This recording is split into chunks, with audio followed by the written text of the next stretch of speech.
Good morning, everybody. I have to be honest, it's been a minute since I've preached in a traditional sense, so I'm a bit nervous. I do want to say, though, thank you for allowing me to be your proclaimer this morning.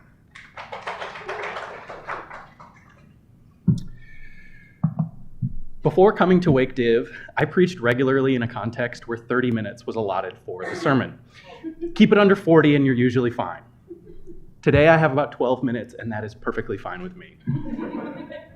With these limited minutes, I hope you know that these words are chosen intentionally, and I hope to make them work very, very hard for me today.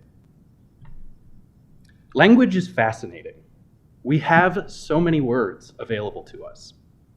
With 12 minutes at my disposal at the speed I speak, I have about 1,400. So let's get into it. At MDiv, I had the awesome opportunity to spend 3 semesters learning Hebrew. So with a basic grasp of classical Hebrew in one hand and Twitter in the other, I offer you this sermon titled, How Not to Run an Empire, Reflections from the Tower of Babel. Our text for today is, of course, Genesis 11, 1 through 9, and the story of the Tower of Babel. In recent months, through a Hebrew study group and its content I was connected to through Twitter called the Catherine Project, their summer offerings are open right now, my attention was turned to something really fascinating about the story in the Tower of Babel.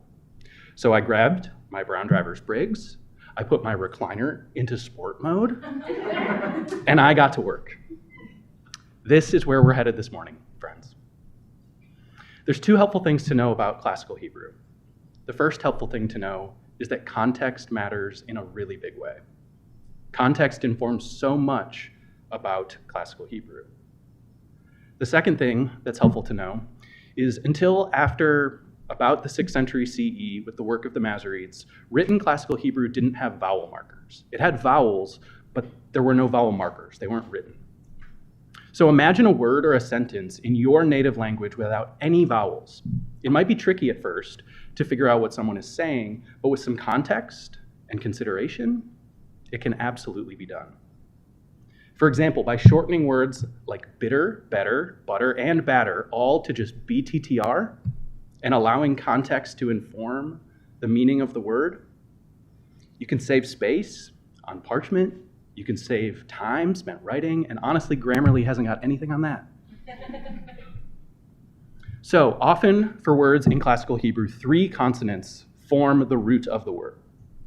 From there, those 3 consonants are filled in with vowels. They're extended with pronouns and possessive suffixes and direct object markers and so forth. And then finally, those words are strung together to create these rich narratives and stories that by nature are deeply dependent on their context. So first, it's helpful to be mindful of the context. Second, it's helpful to know that the roots of words are commonly made up of 3 consonants. This morning, I would like to turn our attention particularly to Genesis 11, verse 3. This verse says, "And they said to one another, 'Come, let us make bricks and fire them thoroughly.' And they had brick for stone and bitumen for mortar." The phrase of fascination here is "let us make bricks." If we're being honest, it's not that interesting of a phrase. It seems rather innocuous. This phrase in Hebrew is made up of 2 parts, let us make and bricks. The root word in Hebrew in both of these parts is the same 3 consonants, lamed, beit, nun. Admittedly, this literary feature is subtle. It's one phrase in a handful of verses, in one story, among so many stories, in such a vast narrative. Is it meaningful or is it coincidental?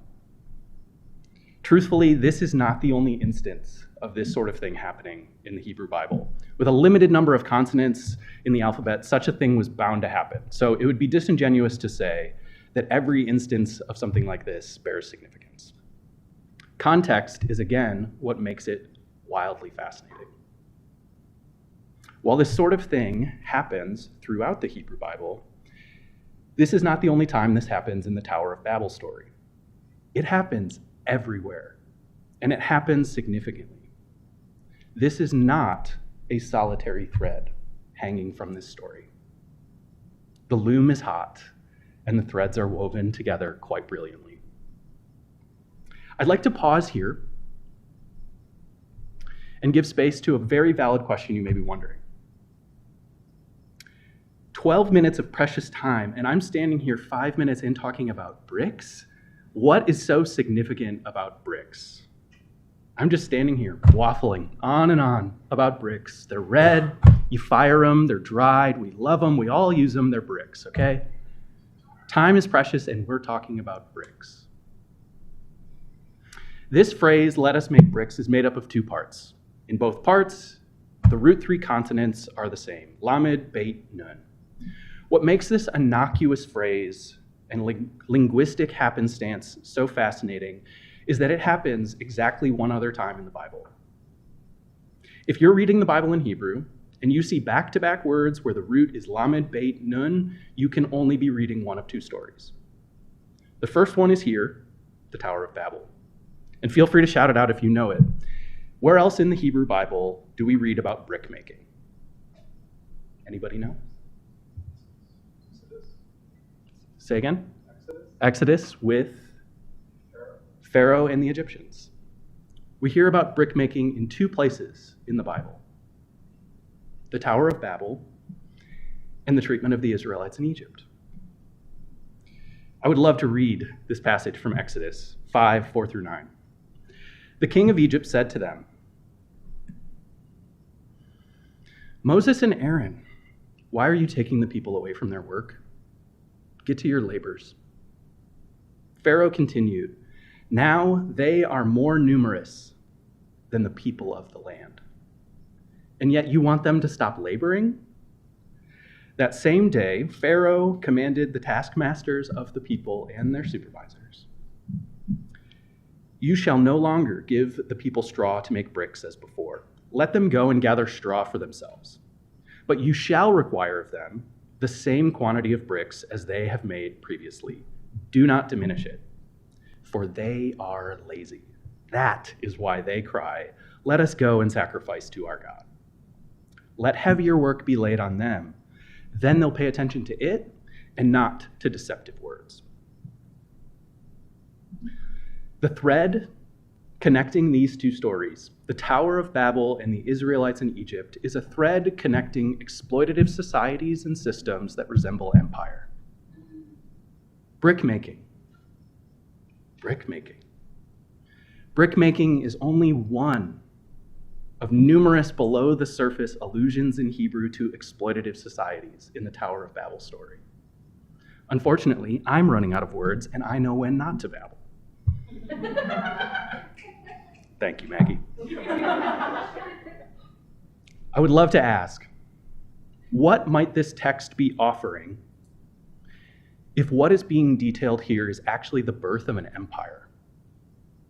On the surface, Babel sounds like a utopia, but it's not. It's a dystopia. It's empire. It's a place where everyone speaks the same language. It's a place where nothing seems impossible to those in power. It's a place where walls are built not to keep danger out, but to keep the people in. It's a place where brickmaking, necessary for the empire's projects, is done by exploiting the people at the margins. Those bricks, those baked bricks, those core bricks, those foundational bricks, those justice, compassion, and reconciliation bricks, it's the people who make the bricks, but it's the empire who needs them in order to build. And Babel, it doesn't work out. Empire is quelled. And let me be the proclaimer to say that is a very good thing, because there's no such thing as a good empire. The multitude of the languages, the diversity of the people, their voices and their experiences, the goodness and the beauty in the reality that there are many peoples and many voices and many experiences, that is what wins out, not empire. So, all of that to be said, there's something notable to be said here in the Tower of Babel story about how not to run an empire. I can offer 2 reflections, really brief. The second of these is particularly for the students in the room. Here's what the thread between the Tower of Babel and the Israelites in Egypt, to me, makes clear. If you are looking to build an empire, be sure that the people don't feel as though they're simply making your bricks with no influence into how they are used to build something significant. Second, if you're looking to avoid being part of an empire being built, do everything you can to say no to making bricks. Refusal is influential. Say no to making bricks because you are not replaceable. Say no to making bricks if it means keeping your integrity. Say no to making bricks so that we might at least hear one another and be heard by one another. Say no to making bricks, my friends. You may be agents, you may be architects, but please do not be mistaken.